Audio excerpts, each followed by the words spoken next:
नमाज पढ़ने जाएंगे हैं? भाई एक बात आप मुझे ये बताइए, जो आदमी जिस धर्म का है, जिस मजहब का है, वो वही तो काम करेगा, है? तो आप भी तो ये मुसलमान है ना। क्या चीज? क्या चीज? आप भी तो मुसलमान है ना। पहली बात तो ये कि मैं भारतीय हूँ, समझ रहे हैं, और मैं मुसलमान हूँ, आप हिंदू हैं, समझ रहे हैं, आप भाजपा के दलाल हैं।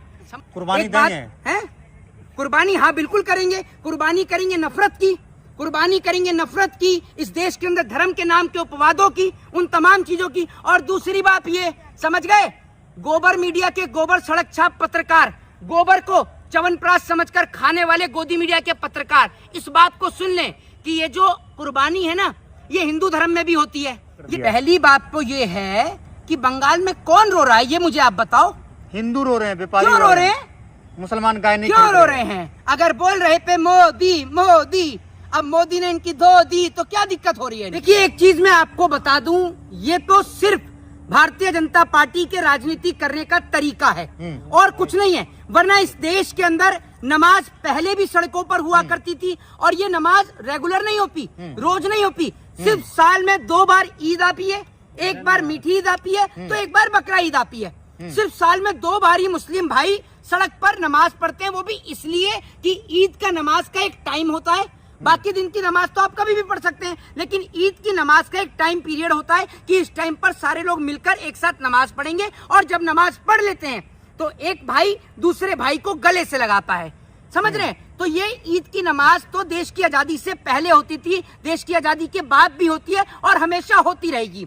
लेकिन योगी आदित्यनाथ, उनको इस नमाज से दिक्कत नहीं है, उनको दिक्कत इस बात से है कि अगर मैंने ये नमाज का मुद्दा नहीं उठाया तो 2027 के अंदर ये जो यूपी का इलेक्शन है, ये किस मुद्दे पर लड़ा जाएगा। और बड़ी बात ये है कि ये जितने गोदी मीडिया के पत्रकार अब नमाज को लेकर मुद्दा चला रहे हैं, ये वही लोग हैं जो तमाम लोग जामा मस्जिद के अंदर जाकर इफ्तारी खाने का काम कर रहे थे। तब इनको समझ में नहीं आया, तब इनको दिखाई नहीं दिया है, तब तो इफ्तारी खाने के लिए पहुंच गए और बड़े चाव से इफ्तारी खाकर आए। दूसरी बात ये, सरकार को इंतजाम करने चाहिए, क्योंकि इस देश के नागरिक हिंदू, मुस्लिम, सिख और ईसाई सब लोग हैं।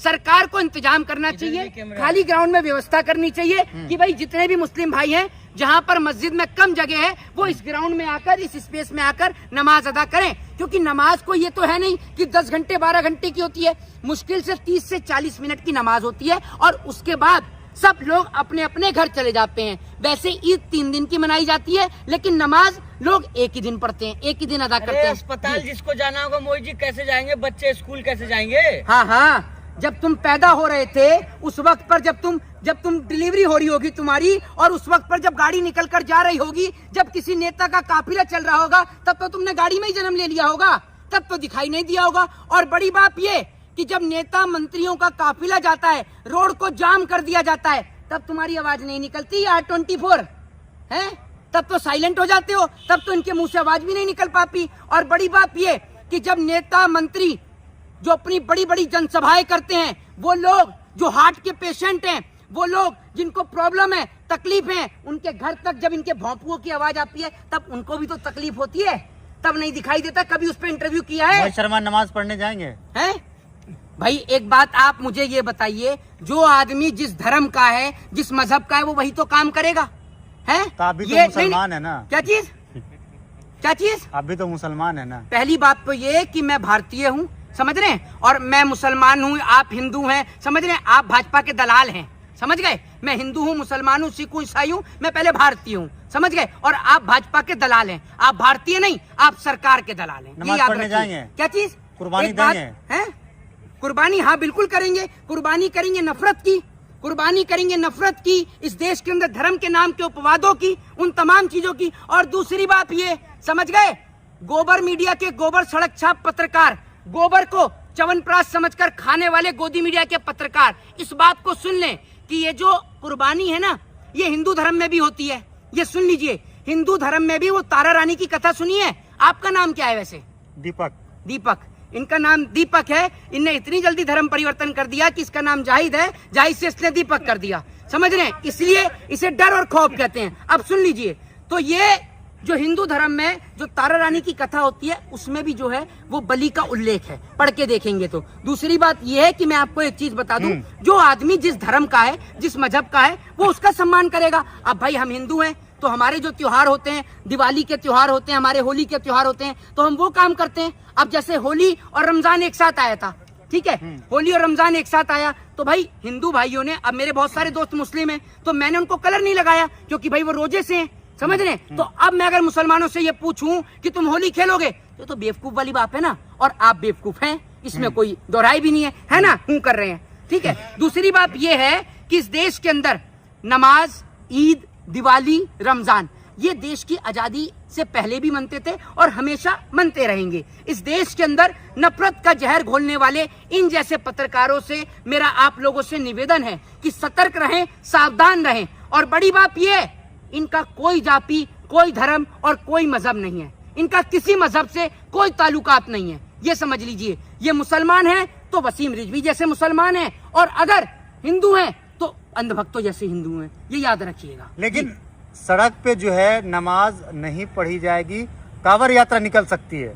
देखिए एक चीज मैं आपको बता दूं, पहली बात तो ये है कि इस देश के अंदर कांवड़ यात्रा भी होती थी पहले, नमाज भी होती थी। मैंने आपसे क्या कहा, मुस्लिम और हिंदू में, मुस्लिम और हिंदू इस सिक्के के दो पहलू हैं कि एक तरफ जिसमें हेड है तो दूसरी तरफ टेल है। और अगर हिंदू मुसलमान की बात करेंगे तो सिक्के की एक तरफ टोपी है तो दूसरी तरफ तिलक है, ये याद रखिएगा। और तिलक और टोपी हमेशा एक साथ चलती हैं। मुसलमान और हिंदू में इतना प्यार हुआ करता था कि जब पहले एक भाई कहीं घूमने के लिए बाहर जाता था तो अपने बहन बेटियों को, अपने बच्चियों को पड़ोस में छोड़ जाता था, समझ गए। लेकिन आप जैसे भाजपा के गवारों ने जब से इस देश के अंदर जन्म लिया और जब से आप जैसे लोगों ने इस देश में पैदा लिया, उसके बाद से आप लोगों का काम सिर्फ देश और समाज में नफरत फैलाने का बचा। इन लोगों का कोई और काम नहीं है। इनका एकमात्र उद्देश्य हिंदू को मुसलमान से, मुसलमान को हिंदू से लड़ाने का है। जबकि आप निकल कर देखेंगे अपने घर से बाहर तो हिंदू और मुसलमान में इतना प्यार है कि जब कांवड़ यात्रा होती है तो मुस्लिम भाई कांवड़ी भाइयों को पानी की बोतल देते हैं, फूल की माला से उनका स्वागत करते हैं। और जब रमजान का महीना होता है तो रमजान में बहुत सारी जगह पर हिंदू भाई अपने घर पर मुसलमान भाइयों को बुलाते हैं और बैठाल कर इफ्तारी कराते हैं, और मुस्लिम भाई भी अपने घर पर बुलाकर इफ्तारी कराने का काम करते हैं। तो इस देश में, इस भारत में धर्म के नाम पर लड़ाई, दंगे और फसाद की ना तो कोई जगह कभी थी और ना कभी होगी। अच्छा ये बताइए कि मौलाना अरशद मदनी ने ये मांग की है कि गाय को राष्ट्रीय पशु घोषित किया जाए, वहीं जो है बंगाल के अंदर जो है हिंदू रो रहे हैं गाय को लेकर के, क्योंकि मुसलमान जो इसको खरीदने से इनकार कर रहे हैं, मुसलमानों ने इसका बायकॉट कर दिया। पहली बात तो ये है कि बंगाल में कौन रो रहा है, ये मुझे आप बताओ। हिंदू रो रहे हैं, व्यापारी क्यों रो रहे हैं? मुसलमान गाय नहीं क्यों रो रहे हैं? अगर बोल रहे पे मोदी मोदी, अब मोदी ने इनकी धो दी तो क्या दिक्कत हो रही है इनको?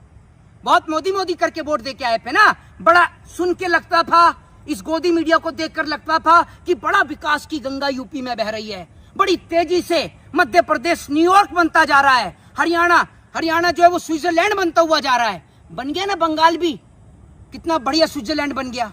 बंगाल को अगर इस भाजपा ने कंगाल ना कर दिया तो आप हमारा नाम बदल दीजिएगा, ये याद रखिएगा, समझ गए। ये लोग इस देश में नफरत के अलावा कुछ नहीं कर सकते। ये मुख्यमंत्री ने एक बार भी बोला जब नीट का पेपर लीक हुआ कि नीट के पेपर लीक वालों को हम तबीयत ठीक कर देंगे। जब बेटियों के साथ बलात्कार हुआ तो इसने बोला कि बलात्कारियों की तबीयत ठीक कर देंगे, क्योंकि जब तक अपराधी मुसलमान ना हो इसकी खुद की तबीयत खराब हो जाती है, और जैसे अपराधी मुसलमान निकला इनकी तबीयत फिट एंड फाइन हो जाती है। इस बार नहीं होगी बड़े जानवरों की है तो आप जैसे गधों को कुर्बान कर दें?